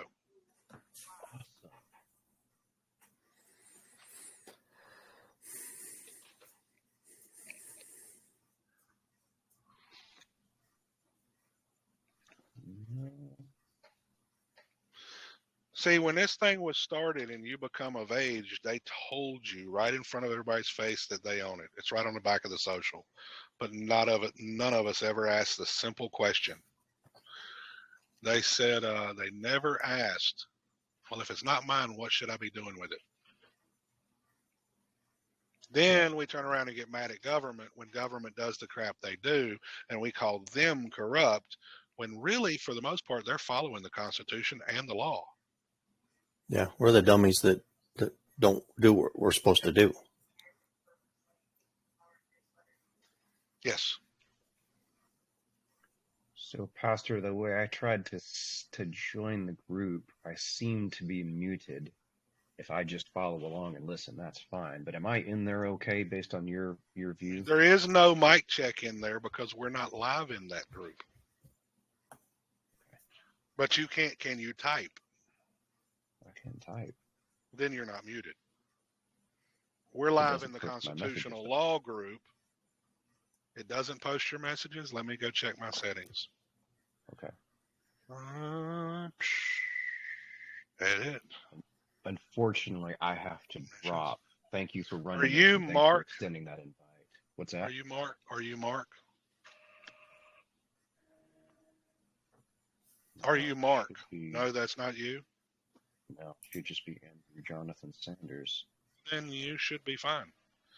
If you can type in that group, you should be fine. Ooh, Mario Jones decided to come back. Not working, but I'll catch up with you later. Thanks for running this. Goodbye, ladies and gentlemen. Mm-hmm.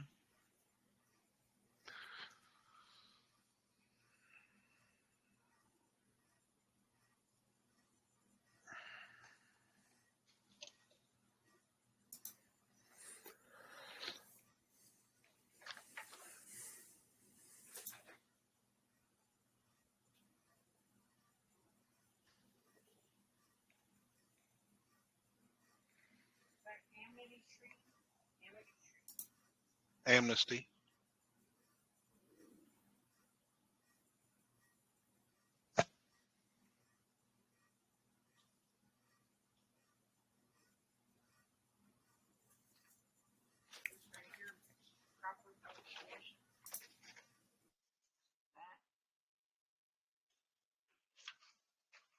No, it's supposed to be a comma.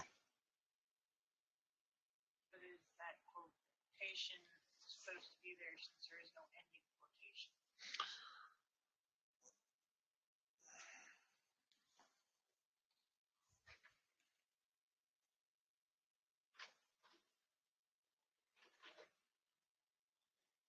See, I have smarter people than me proofread my documents. No, it's not.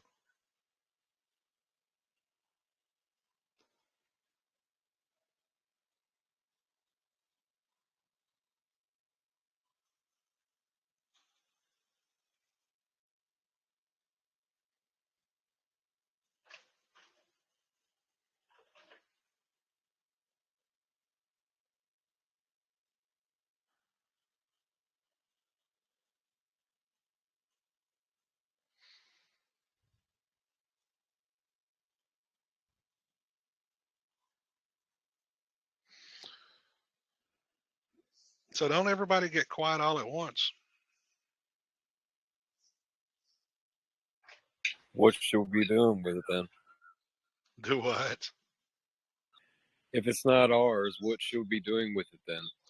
Learning how to properly operate it. Use it. Use it properly. They provided this entity for people to be able to operate in commerce freely. Stop accepting the liability. Didn't they tell you in the congressional record, March 9th, 1933, that it's their obligation? They also told you that in the U.S. codes, that it's 18 U.S.C. 8, that is their obligation. Eons put out videos on gifting debt to the United States. Why? It's their obligation. How do you operate without their obligation or their permission? Who said anything about their permission? They can't use your property without giving equal consideration or lawful consideration when they mortgaged everything, because in the congressional record, March 9th, 1933, it says they mortgaged all the homes and the other property. What is property? Property is rights and interests, not the tangible item. So they mortgaged the rights and interests of the people and the homes. And they did that in exchange for what? Government obligations. They cannot leave you destitute. They have to give you lawful consideration. But So, they will be more than happy to let you volunteer, but for all the liability, because when you go to court and they call the name, you say, here, you say that's you. But under the Trust Indenture Act of 1939, it plainly says the obligor has to produce the trustee, and guess who never shows up to court?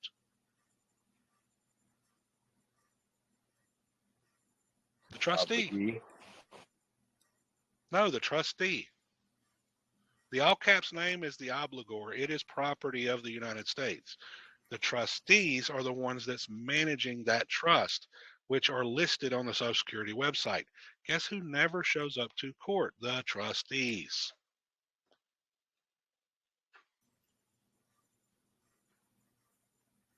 They let you assume the liability. That's where Rule 19 comes in. Yep, Rule 19 is a good example. Also, RENTAP. I need to show you this. Because I don't know if Boris has shown it to you.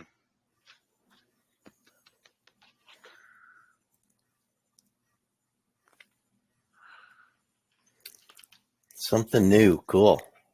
You will I really think you will like this.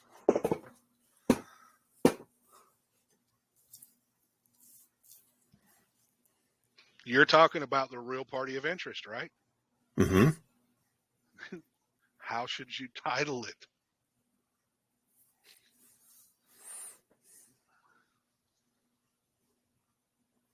Yay, I guess YouTube finally likes the documents I freaking sent them.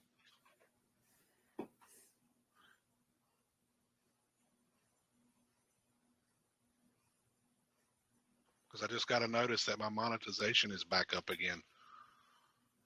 If you're going to put ads on my videos, those ad companies are going to pay me. Application of the real party and interest rule. And what does it say? Actions in the name of the United States. For the use and benefit of other persons. Oh, cool. Oh, cool. Wow. How clear is that? That is Federal Rules of Civil Procedure right there. 17A2. Practice and procedure. Cool. I'll have to look at this. And it goes to Rule 17. What? Yes. And Rule 17 is part of that Rule 19 argument. Rule 17, 18, and 19. Who's the real party of interest? Is it not their property? And they gave it for you to use. Right. And it is, okay, so the benefit of another be brought in the name of the United States, wherever a federal statute so provides. Well, the name of the United States is the name that's on that certificate of live birth.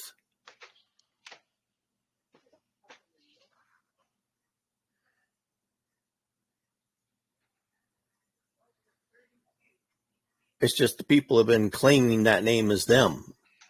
You're trespassing on their property, claiming, and you're doing it to their detriment.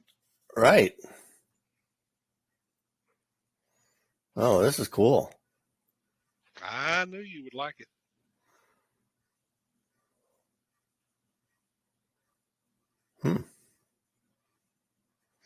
Found that on Westlaw completely by accident. Cool. There is no such thing as accidents, brother. That was clearly meant to be found when you found it.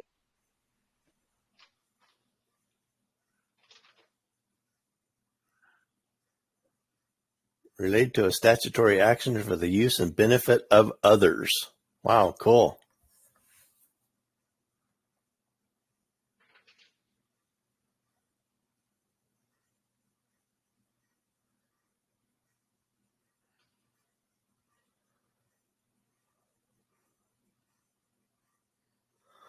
Well, 17 is before 19. So, of course, they're going to tell you how to use 19 by putting out 17. Exactly. Wow. So you know what I'm doing on my letter to the Social Security Administration with the SS5? That, I'm not doing it as the plaintiff, but it says the name of the United States of America for the use and benefit of the given name, a man, beneficial holder, general agent, name holder. Mm. And then versus the people that I've got listed with their address in their personal and commercial capacity. Right.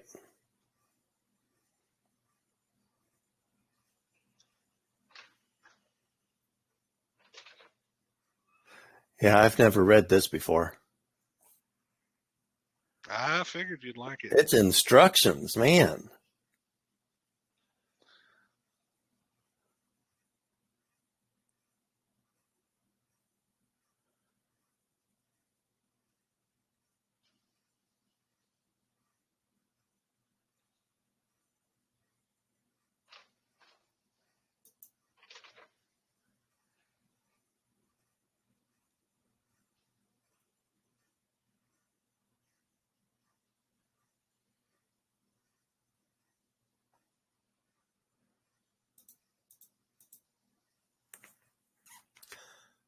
Thank you. You are welcome. Wow, this is great.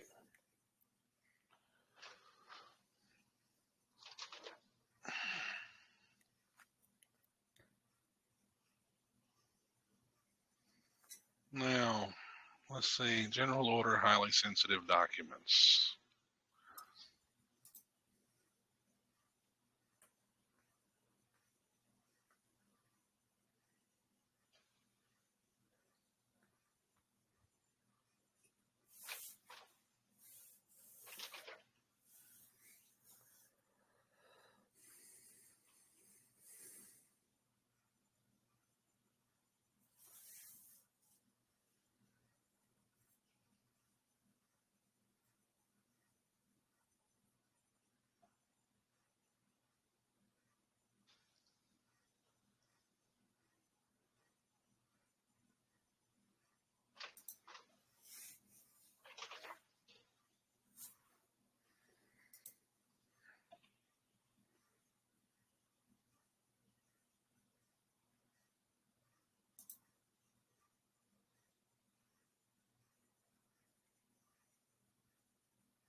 Man, I can also see this being used for when you're trying to acquire a piece of property.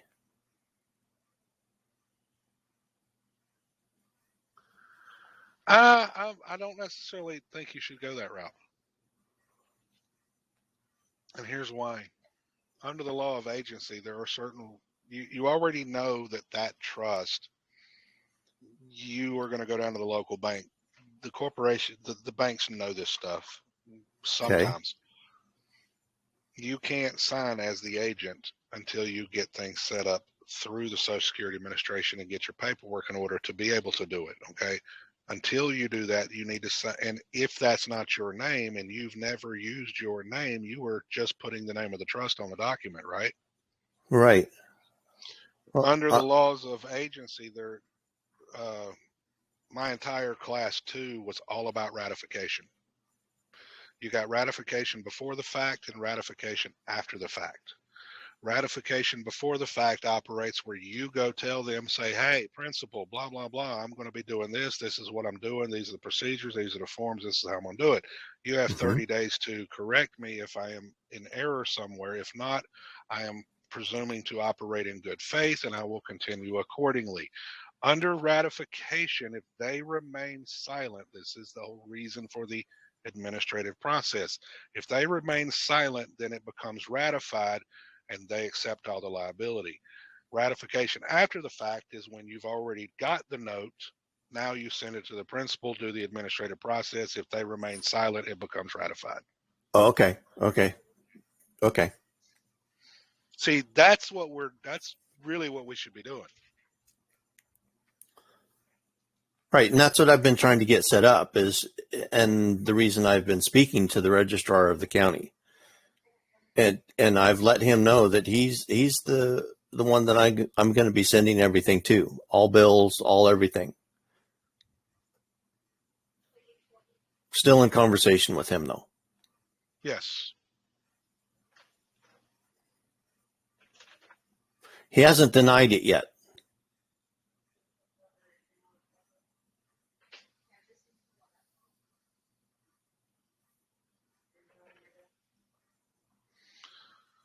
In fact, he's the registered agent for service of process for that name. His signature is on the bottom of the certificate of live birth with the seal. So he's already the registered agent. No, he's not. The state's the beneficiary of the account. Yes. Now go back to that link I shared showing the trustees, okay? The Secretary of the Treasury is the managing trustee, okay? It is why? It makes logical sense. They're the bank. Yes. Secretary of Labor is the second trustee. Why? When you fill out a W-4 for employment and you put the name, you put the social, you put an address, you check U.S. citizen, who's the actual employee? Is it you or the trust? The trust. The address you put on the paper is the office of the registered agent, which is you for service of process. Okay. Now, if you remember, all W-2s, all W-4s, all 1099s are what? Class 5 gift and estate taxes. Why is that? Because the employment, the company you're working for, is paying the estate. That's why you have the 709 form, if I'm correct. I'd have to go look. But when you pay bills, that's the gift side, and that's where the 706 comes in, right? Now, okay. So the Secretary of Labor has to keep up with what the trust is doing. The third trustee is the Secretary of Health and Human Services. Why is that? Because the state's the beneficiary of the accounts. Why would you ever send anything to the beneficiary? The beneficiary has no decision-making power. And how do you know they're the beneficiary?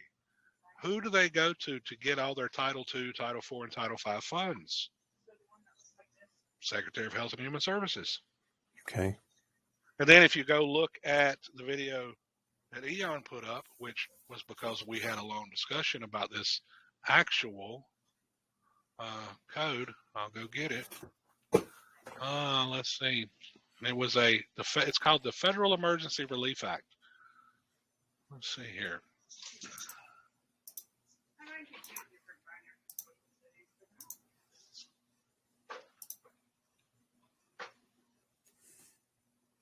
Federal Emergency Relief Act was the precursor to the Social Security Act. When you look up the Federal Emergency Relief Act, it's actually listed on the Social Security website as as one of the historical precursors to Social Security. Okay. Now, why is that? I'm getting ready to show you. Now, open that document. Okay. And I want you to go down to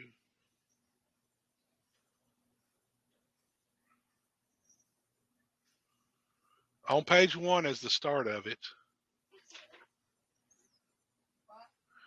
Go to page 3 and look at section 4.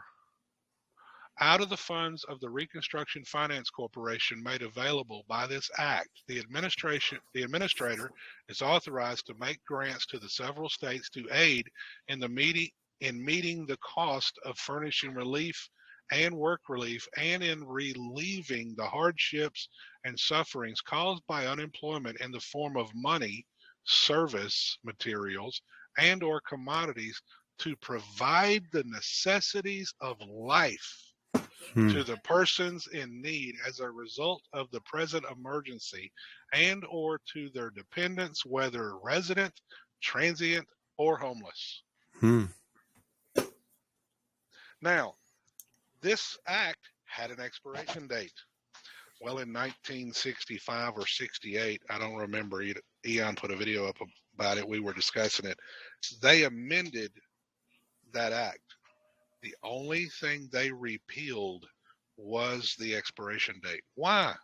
Because the bankruptcy's been going on since 1933. Yeah, it hasn't stopped. It hasn't stopped.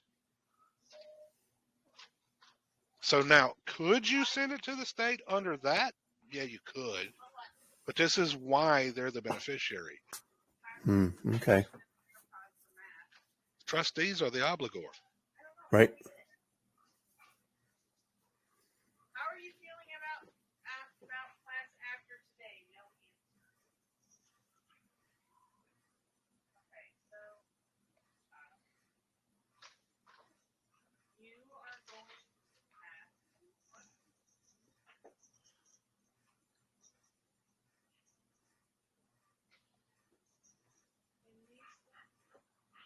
Now, let's see. Where is my general order? General order, there it is. You're going to think it's really unfortunate. That was just a general statement. I don't know what you wanted to say to that. Maybe how about you do your fucking work.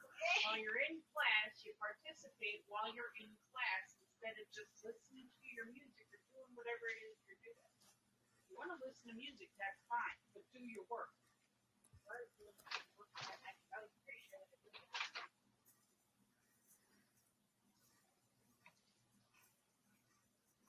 Go down a little bit further in that document and look what it says. How they do it. Bottom of page 3, section 5. Any state desiring to obtain funds under that act shall, through its governor, make application, therefore, from time to time, to the administrator. And the administrator is the trustee. Right. Each application so made shall, in the present manner, requested by the administrator, information showing 1. the amounts necessary to meet relief needs in the state during period covered by such application and amounts available public or private sources within the state, its political subdivisions and private agencies to meet and the relief needs of the state. Now, political subdivisions Number 2, 3, under the yeah. Isn't the state of NC, the state of TX, the state of CA that federal subdivision under the Hmm. social security zones? Hmm. Political subdivision. I think each one of the names are the political subdivision within the municipality of the county of the government itself too.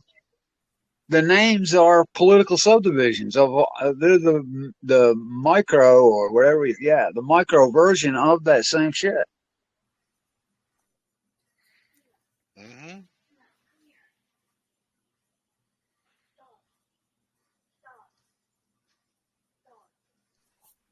They're all states, states of mind, state of mind, state of being. That's the first thing you see in Webster's definition of state. Yep. I've never left the state that I was born in.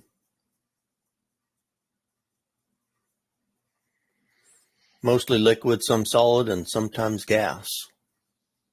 So it says right there, number 2, right? The provision made to assure adequate administrative supervision. So if we have to do these administrative processes, could that also be us as well? It's going right to the governor. Good. I'm just thinking outside the box, man. That's the way my mind's designed to work. Is look at Well, this we shit from can't a even. bigger point of view. We can't. Yeah, Yeah, we can't even get you to stay out of the box, much less think outside of it. you mean get me into the box? Yeah, fuck them boxes. Excuse my French, but yeah, I can't stand to be in a box. Even on page 4 there, yeah, has a definition of what state is. State shall include the District of Columbia, Alaska, Hawaii, the Virgin Islands, and Puerto Rico. Very clear. Speaking of Puerto Rico and the Philippines, didn't they create a Filipino trust and a Puerto Rican trust? Mm-hmm. That's in U.S. code.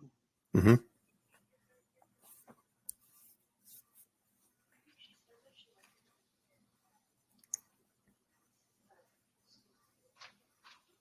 And what's an act? Got to have actors. Yeah, ask an actor.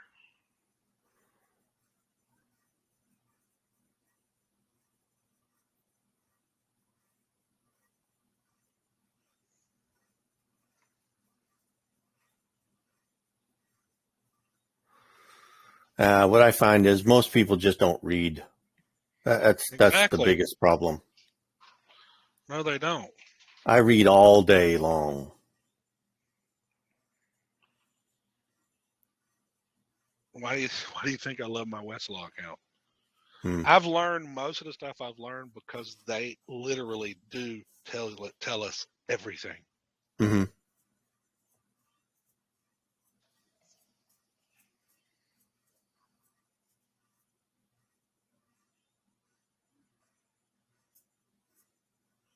I don't get outside enough because I read too long. I read too much. Because I just want to learn.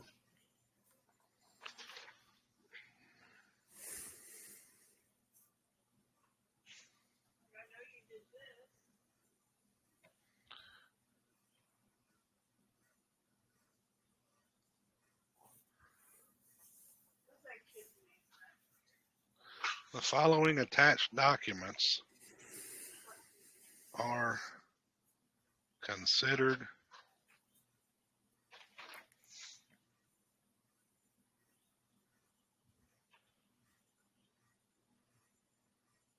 documents that contain government enforcement information,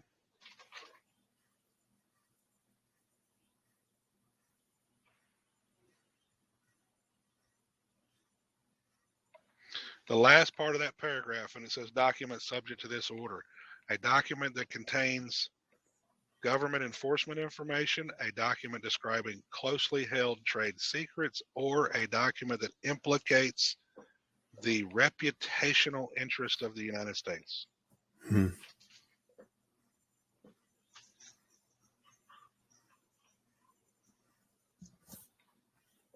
That's what this would be.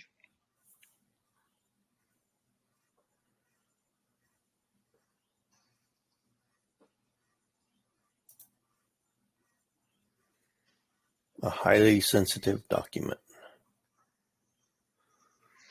Now you know how to send something private, don't you? You have to have 2 envelopes. No, how do you do that? Well, you put your private communication inside one document, and you could write both. You write, if it's highly sensitive documents or private communication, and then put that inside of another envelope to the party. Oh, yeah, makes sense. Gotcha.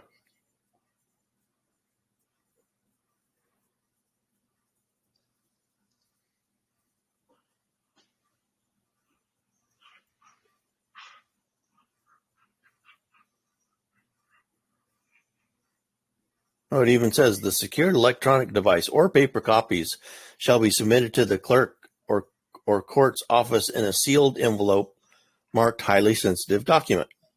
Mm-hmm. I knew that before I even read this. But I've been doing that. Private communications. Yeah, I've put on like for eyes only kind of thing.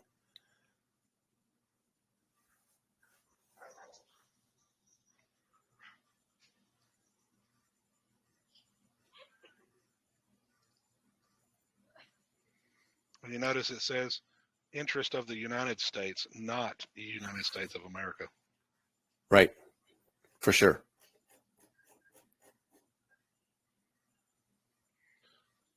Let's see.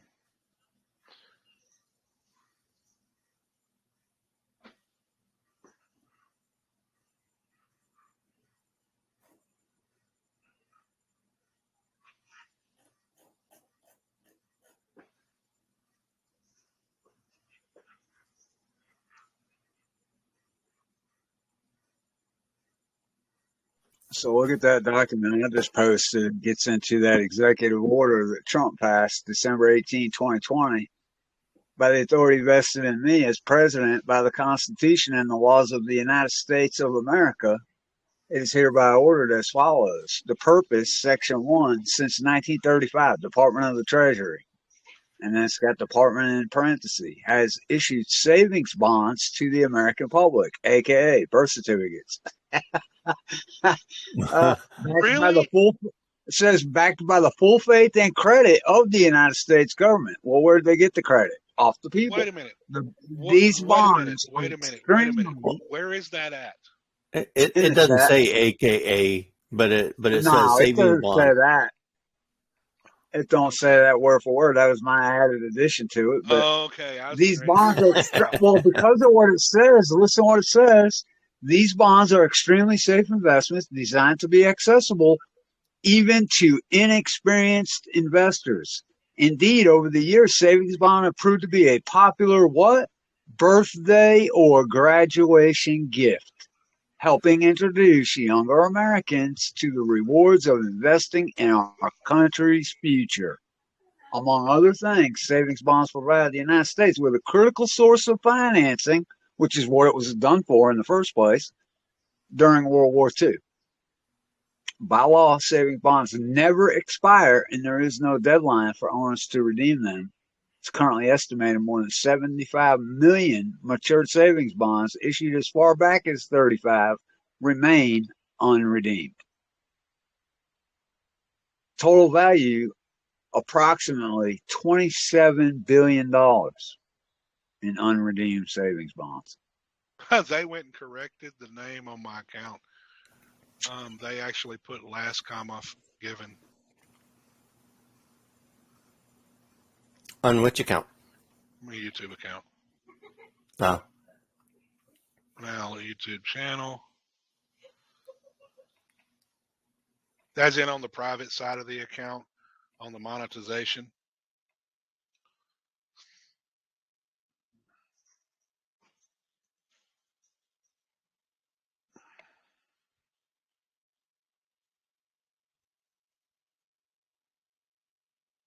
Just want to say hi to JW and everyone. Pastor is Roach. Is anyone is Smoking Baby on this channel, on this chat? Sir. No, he won't. He won't ever join when I do things. I'm fairly new, so I'm just like, yeah, I forgot. I don't come on very often, but you have a lot of people here today. Yeah, Smoking Baby. He's got a lot of good information, but some of his information I don't agree with him on, and I've told him that. And he's never given me adequate answers.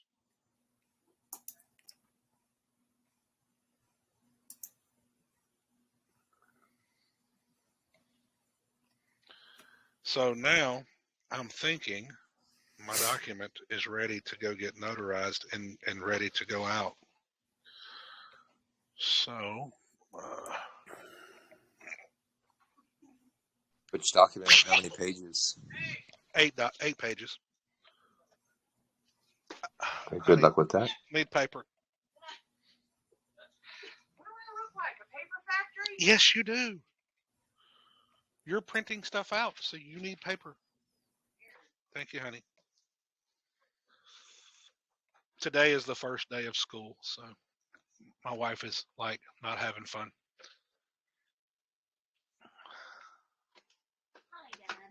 What happened to your voice? Did you like lose your voice or something? Like lose yeah, I know you don't smoke probably. Catch a No, cold. I didn't lose my voice. Why is that? Not lose your my voice, but headset. just yeah, just you're not in your truck. I guess it sounds different. No, I am not in my truck. That is correct.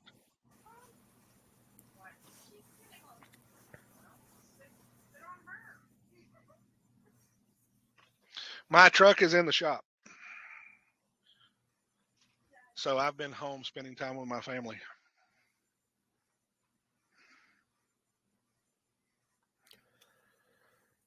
And working on some of my own stuff that I haven't been able to work on, much.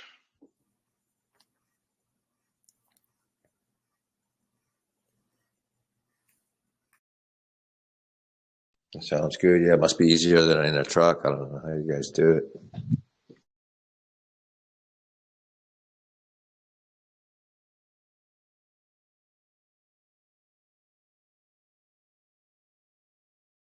Is this like the Friday? Is this a Friday evening class or something?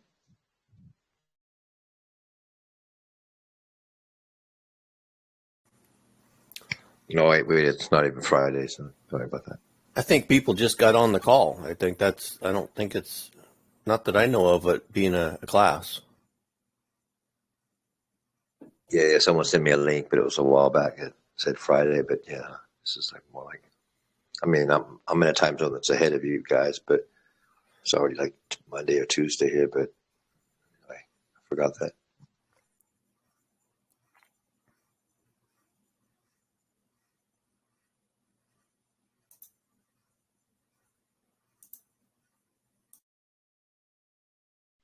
Well, KC, he was on here a second ago. He taught me something interesting that they call it district courts, but they're really state courts. I didn't know that. They make it sound like it's a federal court or something, but is that true? The district courts are actually state courts.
Is there a chat that's coming up?